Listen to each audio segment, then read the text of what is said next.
Hello folks, welcome back to a new video here. This is my couch pilot rig. I had posted another one, but I had updated this a little bit now. I think it's an upgrade. So I figured I'd post another fresh video on it, and I'll just do the whole thing, how I made it, and delete the other video. But so this here, under here, first of all, this is felt. I would not recommend this. Why? Because shit falls off. My mistake. I like the color, reminded me of space. I might go with like a vinyl fabric or something rather than this, but you know, whatever, it works. And you use a 3M spray to stick this to this. And I also use, you know, a nice strong staple gun, not just some piece of crap home stapler for papers. That's not gonna cut it. But you can get a decent one off Amazon for like 30 bucks. This here, they sell like 12 by 16 or 8 by 16, I can't remember. Sheets, 16 by 12 sheets of galvanized, this is important, 16th inch galvanized steel. Galvanized steel is magnetic. 304 stainless is not. At least that's to my understanding. So don't get the wrong metal if you're trying to do what I'm doing here, or it will not work. So yeah, I cut that. It was 16 by 12, and I cut it just right in half. So now it's 8 and 8 by 12. And this, so this is how I build it. 1/2 inch plywood. Under here are 90-degree bends that connect this to this. So right here, under here is a 90-degree bend. Well, no, I put it out here, actually on this side of it. Doesn't really matter, I guess, as long as it's comfortable to you. Now I got wide brackets, they're like 6-inch long, 90-degree angle bends, and then they're screwed in, you know, on both sides. Multiple screws. Same thing here. Another 90-degree, 6-inch long bracket to screw these into here. You can use wood glue and stuff like that as well. It'll help stick everything together. And I did that. I used another glue at these seams to stick everything together, because why not, you know? So after you get it all stapled in, and the felt was a bitch, to be honest, to put it all in, not a pro. Measuring for this thing is the key. Measure your size, how much room you have in your seat for maximum room. I have more room than I needed, but wider is more stable. You know, you can do this whole, oh, I got this one thing on my lap, you know, I'm just gonna sit here with this one board and just put it on my lap kind of thing.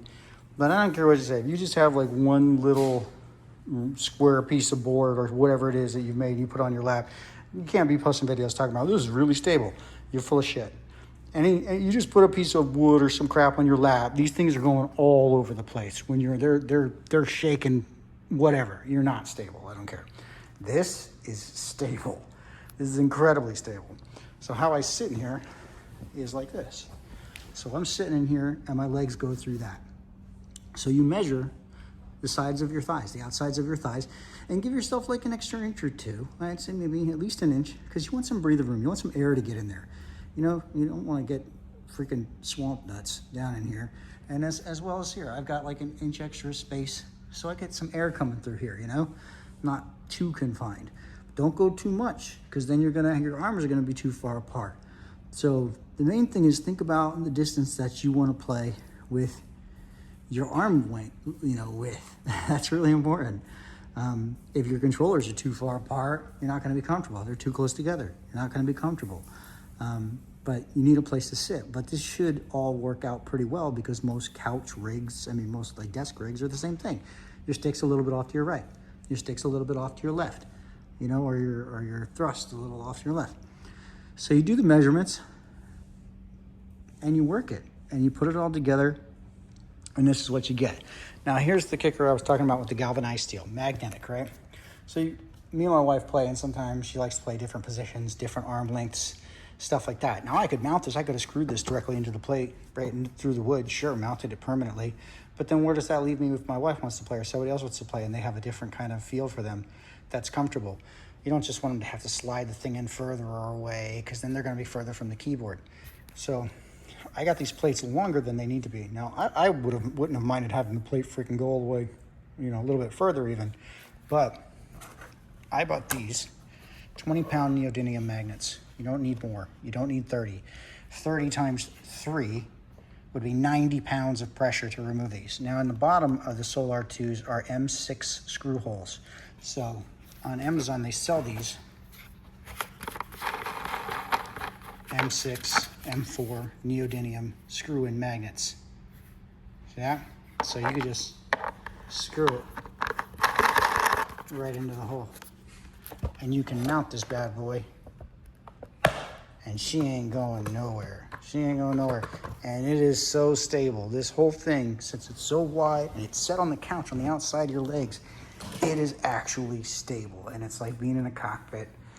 I love it. I think it's great. I'm not sure if I'm gonna stick with the Solars, to be honest. I think I ordered some VKBs, Gunfighter Mark IVs. I don't know, something about the way this feels, which I think is the most important thing. I don't know, it's just so stiff. I don't know, it just doesn't feel natural to me. Hey, who knows? I'll try out the VKBs when they show up, and maybe I'll like these more. That's another video, I guess. But hey, hope you guys like it. It's a nice way to fly in your virtual cockpit right here.